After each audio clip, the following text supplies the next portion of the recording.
Pero meron nakalagay, oh. Okay, tatlong 3.3 pala. Ito, dalawa, tapos dito. O isa, tapos dito, ito 100k ito. Ayan, ground to signal naman to eh. Tapos yung jumper, sana yung jumper? Jumper, makita ka na, magpakita ka na. Ito to. Yan. Tinanggal natin dito kasi kinalawang na rin. Ay, ito pa pala, oh. Papalitan din pala ito, oh. Simula na siya. Tapos ito, binunot natin yung 1.8. Tapos yung 200 dito, yan. Binunot na rin natin. Ayusin ko na lang muna. Okay, yun lang naman yung tingin ko problema. Yung mga transistor lang. Resistor. Na kinakalawang. Dami pa pala. Ito pa, oh. 10 ohms ito eh. Bira na yan. Napalitan ko na yung dapat palitan. Okay. Ito. Yung mga paan na kinakalawang na, binunot nga, tapos pinalitan ko na. Ito, 10K. Okay, 10K ito. Tapos dito, 1K. 3.3, dalawa. 3.3 dito. Tapos, 100K. Ito, 1.8, pinalitan natin. Yan. Tapos yung 200 ohms, dito. Okay, ayos natin kasi nakalugay ang haba ng paa niya. Tapos yung jumper, yan, pinalitan natin yung jumper. Okay. Yan. Ito, may bibigay ko na tip sa inyo. Kapag wala kayong jumper na makuha na mahaba, pwede nyo naman gawin yan, ipagdugtong. Ipasok mo yung isa, dito sa kabilang side, tapos pasok mo sa may kabilang side, tapos pagdugtungin sila sa gitna. Ayan, tulad nito. Ayan. Yan ang diskarte dyan. Diba? Ay, wala nga kayong makuha pang dugtong eh. Ay, yung mahaba eh. Hindi dugtong. Ano ang simple yung diskarte dyan. Ngayon, balik na natin ito sa may... Ay, hindi. Pwede pala. Titesting ko na muna sa labas pa lang. Pwede naman to eh. Tapos yung pin pala, yung socket, binalik ko na. Okay, balik ko lang muna yung linya. Okay, bali, eto na. Naibalik ko na yung mga linya natin. Ayan, ngayon, switch on natin. Tingnan natin kung ano magiging kalabasan.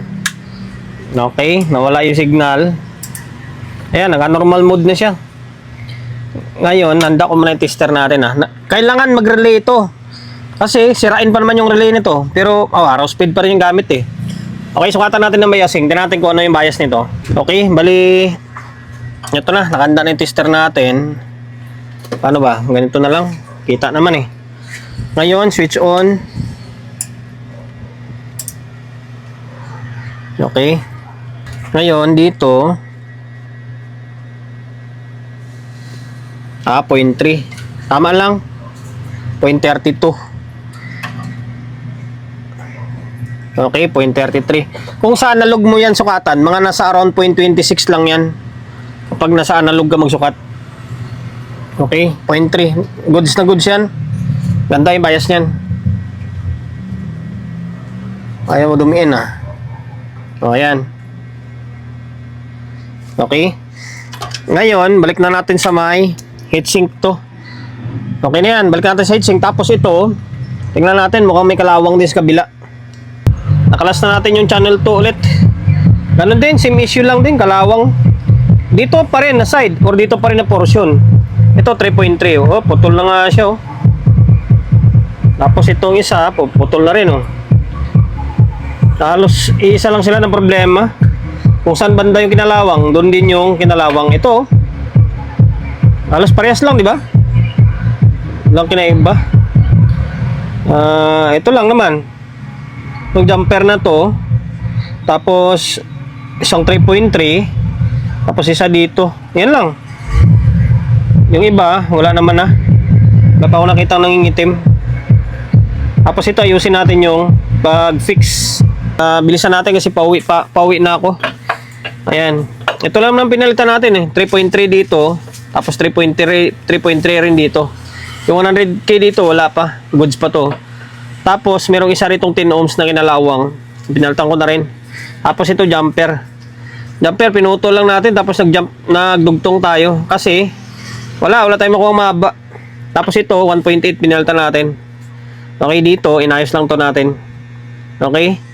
Yun lang naman. Wala naman ako na ibang nakitang problema or kinalawang. Okay, balik na natin para makapag-audio test tayo.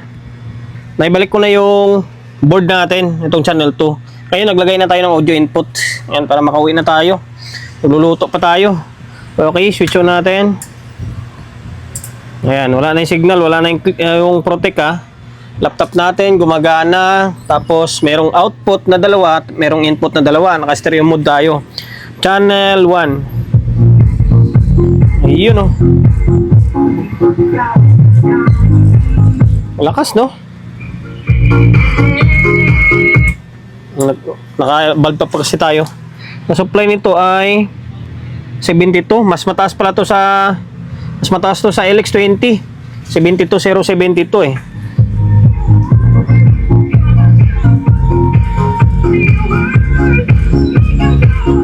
Okay, makapirate tayo. Okay na, yun lang. Pababain pa ba natin yung oras natin? Yun lang naging issue niya, yung mga kinalawang na parts lang. And then, ano ba, yung inayos lang natin para medyo malis-linis naman siya tingnan. Okay? Yun lang, wala naman pinaka-issue eh.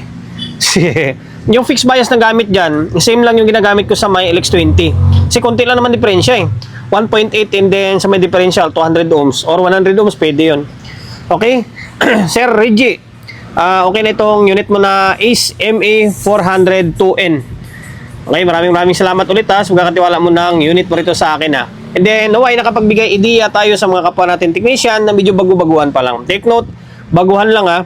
Sa mga veterans, wala. Tawanan lang nila yung itong klaseng content. Kung paano gawin yung tulad yan, naka-signal and then protect. Matataranta ka ngayon, nakala mo may napakalaking sira. Yun pala, is mga kinalawang lang na parts. Okay?